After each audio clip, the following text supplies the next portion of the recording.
Magandang araw sa inyo mga ka-agri. Isang panibagong vlogs na naman tayo tungkol dito sa ating pagkakalamansi.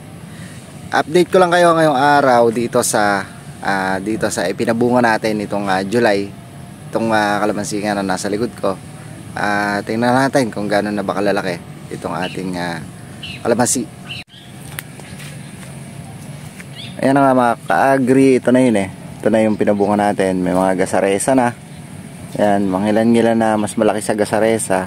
Pero ito kasi mga ka-agri, ano na to tira-tira na lang to nung pinabunga ko nung summer. Yan, pitasin na nga, hindi tayo makapagpapitas at napakababa ng kalamansi ngayon. 400 yata, 500 parang ganon. Pero papipitas ko na rin to kasi may mga nahihinog na. Kaya obligado na natin tong ipapitas kahit mababa. Na marami nagtuloy dito sa pinabunga natin nung July. Yan na nga yun, ito na yun. Ayan, medyo madami-dami mga ka-agri. Itong pinabunga natin.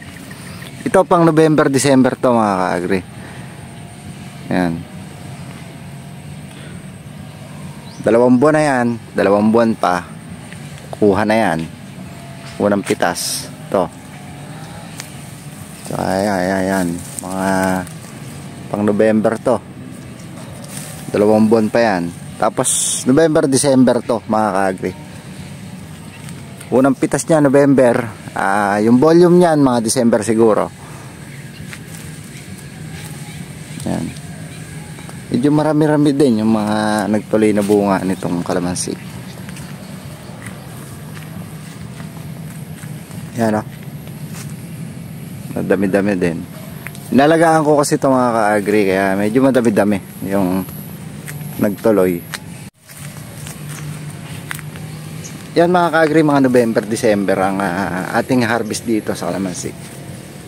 Ay nalagaan din natin yan kahit paano, ginastusan din natin yan sa pag-i-spray kasi minsan kasi masyadong matagal ang pag-aaraw, kaya talagang obligadong alagaan mo, lalo na nga ng mga stage na bulaklak pa lang, tapos kakatagtag pa lang ng bulaklak, maliliit pa, kamatanghito, gamunggo, yan hanggang gamay, sinalagaan natin na medyo maganda-ganda yan kapag sumisingit yung pag-aaraw. Kaya medyo marami din nagtuloy.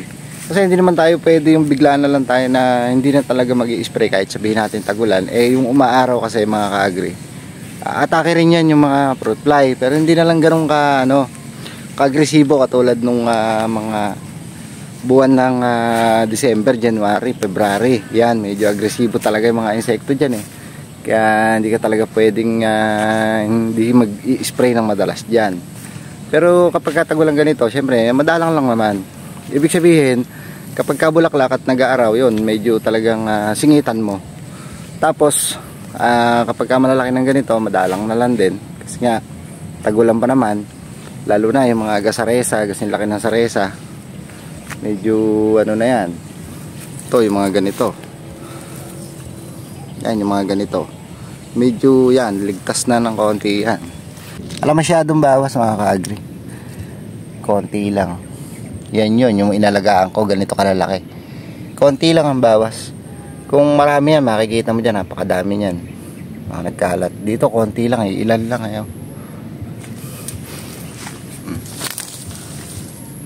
yan yun. Yan yung inalagaan ko. Yan, laki na yan. Yan yung mga nasira. Hindi masyadong madami. Tulad na to, ilan lang, konti lang. Yun, kahit papano sulit yung naging pag i-spray namin ni Verdi ito. At sulit na rin yung ibinayad ko kay Verdi ito dahil kahit papano maganda rin yung nagresulta. Kukunti ang mga nahulog na bunga. Hindi katulad ng mga tagaraw talaga na pag kukondisyon ng kalamansi, talaga naman ang pagpabubunga ng kalamansi sa tagaraw, kahit na madalas ka mag-spray ka ng pangpakapit tulad ng mga calcium boron, nako talaga namang marami pa rin nakalaglag. Napaka po kasi ng mga insekto kapag gano'n, napaka-agresibo talagang, nasisingitan pa rin tayo. Pero pagka tag-araw naman po kasi na pabunga, talaga naman napakaganda ng mamulaklak, sabay-sabay halos. Kaya talagang volume ka pa rin kahit marami ka nahuhulog na nasisira ng putakte o ng mga fruit fly, volume pa rin yung pitas mo. Kaya gusto ko na nagpapabunga ng mga pa-summer na yan, mga December, January, yan ang magandang pabunga kasi. Ito kasi, kumbaga, pangalawa ko to sa ngayong taon. Kasi nga nagpabunga ako ng January.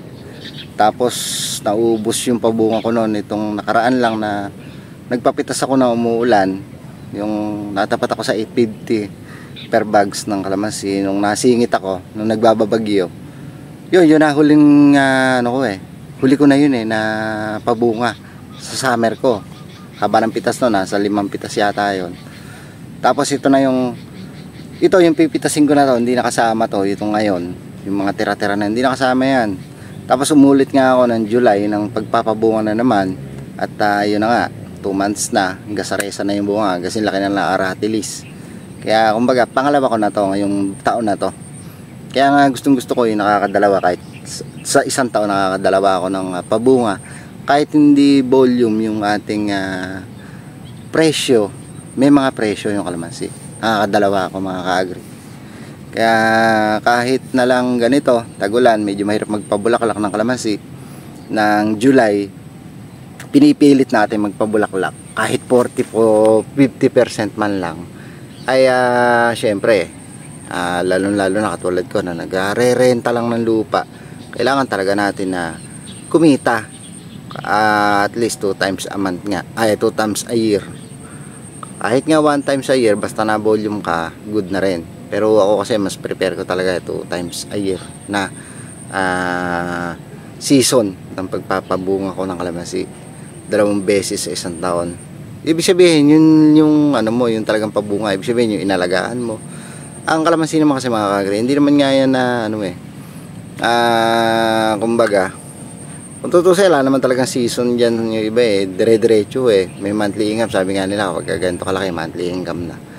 Ang doon kasi hindi volume o hindi ka na yung tumatapat sa kahit saan ka na lang matapat na presyo pag ganon. Kung nag-aalaga ka ng monthly income kasi at nag-aalaga ka pa rin ng kalamansi, wala ka nang tigil dyan, kakaalaga, kaka-spray. Kumbaga, wala ka na rin pahinga. Kaya ako, ayoko rin ng ganon. Kaya gusto ko yung halos sabay-sabay yung kalamansi na pinapabunga ko. Nilalagyan ko yan ng schedule, parang ganon. Kaya nga yun, naidadrive naman natin kahit papano doon sa tinatarget natin na mga buwan ng gusto natin umani. Tulad nga na to, November, December, ang gusto kong ani na to. Kasi yung mga November, December, naglalaro na sa 800 pataas yan, yung isang red bag, pangkaraniwan. Papuntang December, naglilibo na, o mahigit nga 1,000, 1.5 ganyan, 1.6 kapag magpapasko. At yun, mauubos na nga yan, 40% lang naman yan, 3 pitas lang yan, na dikit-dikit, wala na yan. Yung volume lang yan, yung unang 2 pitas. Kumbaga, una, pangalawa, volume, pangatlo, tira-tira na lang, yun. Sa pangatlo, bago magpapitas ng pangatlo, magkukondisyon na tayo. Ganon. Magtitigang na tayo doon. Kaya nakakadalawa tayo sa isang taon. Yun ang pinakagusto ko sa lahat talaga, mga ka-agri. Kasi itong kalamansi, kapag ka hindi ka rin marunong sa pagpapabunga na to, ay nasasayang yung panahon mo. Lumilipas yung panahon. Tapos, namumuhunan ka, tapos di ka marunong, yun. Sayang yung panahon mo, yung gastos mo, tapos break even ka lang pala. Yung doon sa pera ka palang break even, doon sa pagod mo o yung mga tao mo na binayaran pa, yun, o yung mga may kasama ka pa o nakikisama ka, nasayang yung panahon mo, lumipas, walang nangyari. Pero ganun pa man, mas mainam talaga yung masipag ka pa rin kahit pa paano, maagap ka, yun. Paano, hanggang dito na lang muna. At yun, update na lang tayo sa mga bagong vlogs natin. Update ko na lang kayo uli dito sa kalamansi, mga tips, techniques. Medyo busy lang talaga ngayon hindi naman busy sa trabaho, busy lang sa idadagdag nating panghanap buhay ba, katuwang sa hanap buhay.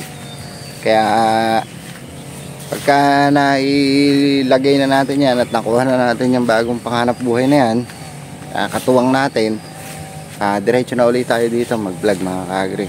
Regular na ulit tayo. Kasi hindi tayo makapag-vlog at marami tayong inaaral at saka searching, kumbaga sinesearch natin para sa kalidad ng yun. Update ko na lang kayo doon kapag hindi ko muna sasabihin. Update na lang pagka nandyan na. At yun, happy farming. Hanggang dito na lang mga ka-agri.